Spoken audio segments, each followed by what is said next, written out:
Hola, bienvenidos al episodio 16 de este curso parroquial de Biblia de la Parroquia de Santísimo Redentor, en el que vamos a comentar los versículos 30 al 50 del capítulo 9 del Evangelio según San Marcos. Y lo hemos titulado El que quiera ser el primero, que se haga el servidor de todos.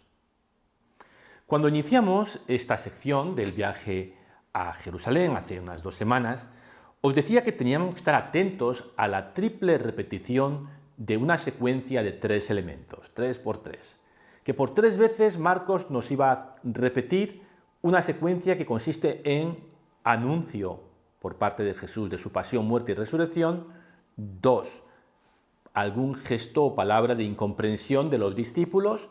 Y 3, enseñanza de Jesús. Os pedía que estuvierais atentos porque es a través de esta triple repetición como Jesús va a curar la ceguera de sus discípulos, su incapacidad de comprender a fondo en qué consiste su mesianismo. En aquel primer episodio de esta sección, Jesús anunciaba su muerte y su resurrección. A continuación, Pedro se ponía a reprochar a Jesús. Aunque no escuchábamos en directo lo que Pedro le estaba diciendo, no sabemos qué dijo, pero Jesús reaccionó diciendo, ponte detrás de mí, Satanás. A continuación de esa metedura de pata de Pedro, Jesús se pone a enseñar a sus discípulos y les dice que el que quiera venir detrás de mí, que renuncie a sí mismo, que cargue con su cruz y me siga. Pues bien, hoy vamos a ser testigos de la segunda iteración, de la segunda vez que esta secuencia se va a producir. Vamos a empezar a leer. Al salir de allí atravesaron la Galilea. Jesús no quería que nadie lo supiera, porque estaba enseñando a sus discípulos y les decía: el Hijo del Hombre va a ser entregado en manos de los hombres, lo matarán, y 3 días después de su muerte resucitará. Por segunda vez, Jesús les anuncia su pasión casi en los mismos términos que la primera vez.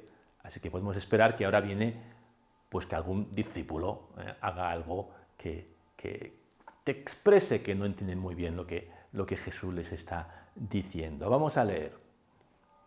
Pero los discípulos no comprendían esto y temían hacerle preguntas. Llegaron a Cafarnaúm y una vez que estuvieron en la casa les preguntó: ¿de qué hablabais en el camino? Ellos callaban porque habían estado discutiendo sobre quién era el más grande.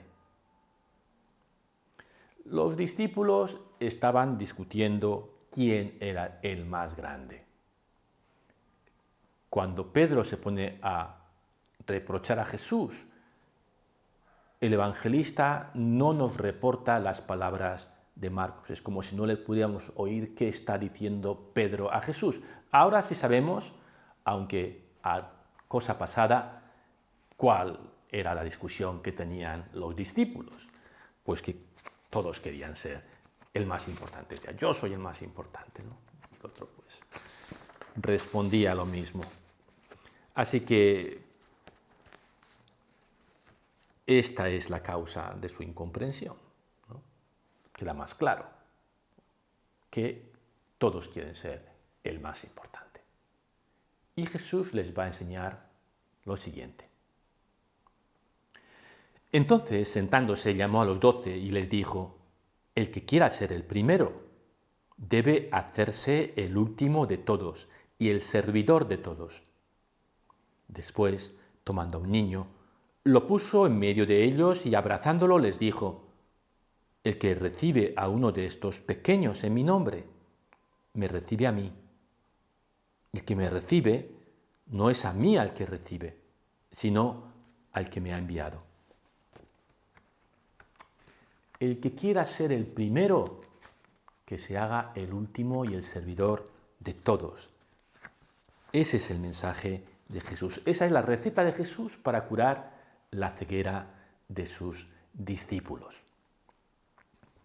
Y como si las palabras no fueran suficientes, Jesús se pone o toma un niño, lo pone en medio, lo abraza y les dice: el que recibe a uno de estos pequeños en mi nombre, me recibe a mí. Y el que me recibe no es a mí a quien recibe, sino al que me ha enviado, es decir, al Padre.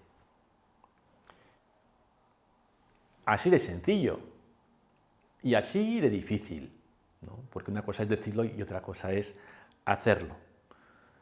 Ponerse a servir, elegir servir, es una de las decisiones más difíciles, pero también más cruciales, en las pequeñas y en las grandes cosas, porque es como morir a uno mismo, es como poner a otra persona por delante de ti y tú a su servicio. Los que sois padres sabéis de esto mejor que yo, ¿no?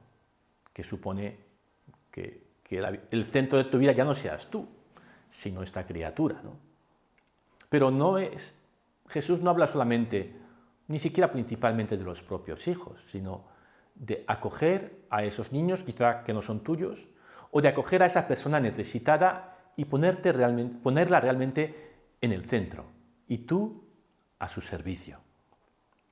Así dice Jesús que es como se aprende a acogerle a Él, y que acogerle a Él es acoger a Dios mismo. Lo que viene a continuación es una serie de enseñanzas dispares de Jesús sobre distintos temas, y los expertos no se ponen de acuerdo sobre cuál es el criterio que ha utilizado aquí Marcos para ordenar estos dichos, que van sobre distintas cosas, ¿no?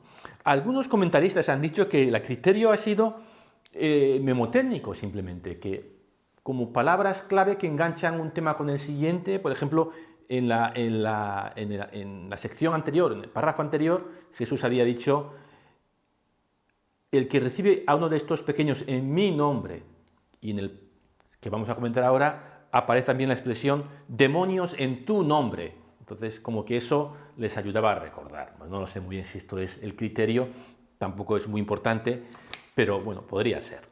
Vamos a ver entonces ahora estos dichos, estas enseñanzas de Jesús. Empezamos. Juan le dijo: Maestro, hemos visto a uno que expulsaba demonios en tu nombre y tratamos de impedírselo porque no nos sigue. Pero Jesús les dijo: no se lo impidáis, porque nadie puede hacer un milagro en mi nombre y luego hablar mal de mí. Y el que no está contra nosotros, está con nosotros.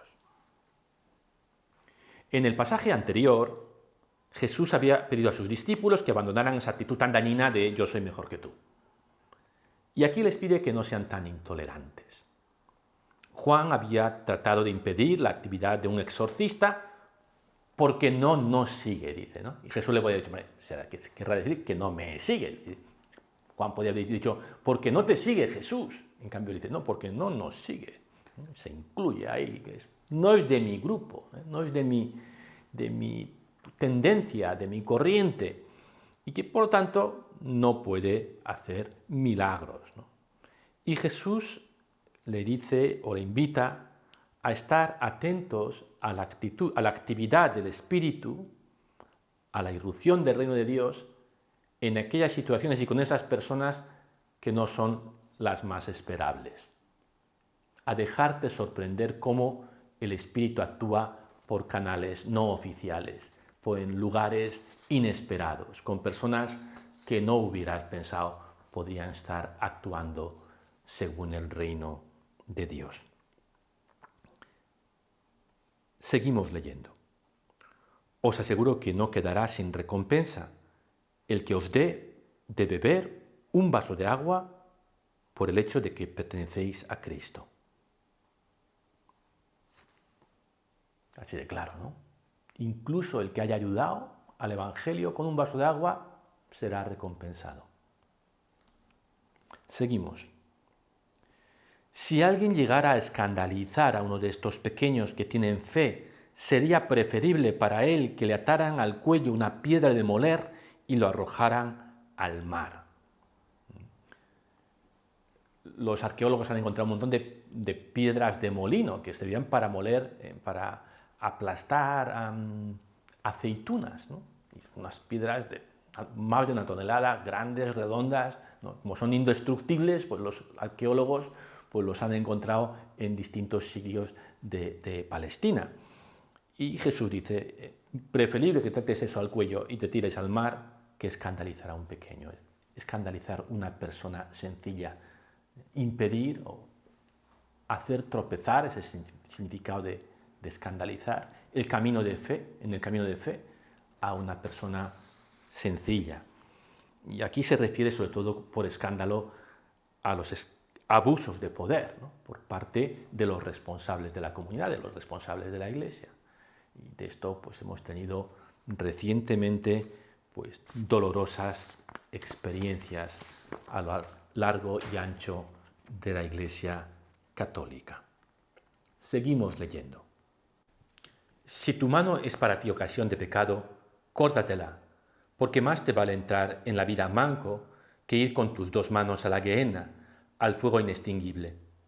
Y si tu pie es para ti ocasión de pecado, córtatelo, porque más te vale entrar lisiado en la vida que ser arrojado con tus dos pies a la gehenna. Y si tu ojo es para ti ocasión de pecado, arráncalo, porque más te vale entrar con un solo ojo en el reino de Dios que ser arrojado con tus dos ojos a la gehenna, donde el gusano no muere y el fuego no se apaga. Obviamente se trata de una hipérbole, de una exageración, ¿no? Si no, los discípulos de Jesús iban a parecer los piratas del Caribe, con parche en el ojo y una pata de palo. Pero el mensaje es claro. El mensaje es que para seguir a Jesús hace falta, como decía Santa Teresa, una determinada determinación, una gran determinación y una disposición a cortar con todo aquello que nos haga desviarnos de ese objetivo de seguirle a Él. Vamos con las tres últimas enseñanzas de Jesús que tienen en común la palabra sal. Leemos. Porque cada uno será salado por el fuego. La sal es una cosa excelente, pero si se vuelve insípida, ¿con qué la volverán a salar? Que haya sal en vosotros y vivid en paz unos con otros. Porque cada uno será salado por el fuego. Una frase enigmática, ¿no? Hay que tener en cuenta que sal aquí en este contexto es símbolo de algo excelente, de algo bueno. Entonces, ¿qué puede ser la sal? Lo primero que pensemos, ¿no? La sal es eso bueno que llevo dentro a través del contacto con Jesús, a través de mi fe. Quizá una sabiduría, ¿no? Un corazón convertido, ¿no? que ha vivido la metanoia. Pues, y el fuego aquí sería entonces la prueba, las pruebas de la vida. Las pruebas de la vida por los que pasaremos todos por esas pruebas, ¿no? Todos serán salados por el fuego, ¿no? Todos pasaremos por el fuego. Pero ese fuego no va a destruir la sal, no me va a destruir, sino que va a hacer todavía más excelente esa fe, esa sabiduría, esa conexión con Cristo que llevamos dentro. Segunda, si la sal se vuelve insípida, ¿con qué la volverán a salar? Esa sal, ¿no? Esa sabiduría de Dios que hay en nosotros, si la perdemos, no hay nada que lo reemplace. Si los cristianos dejamos de ser cristianos, no valemos para nada, no valemos para lo que Jesús nos ha escogido. Tercera, que haya sal en vosotros y vivid en paz unos con otros.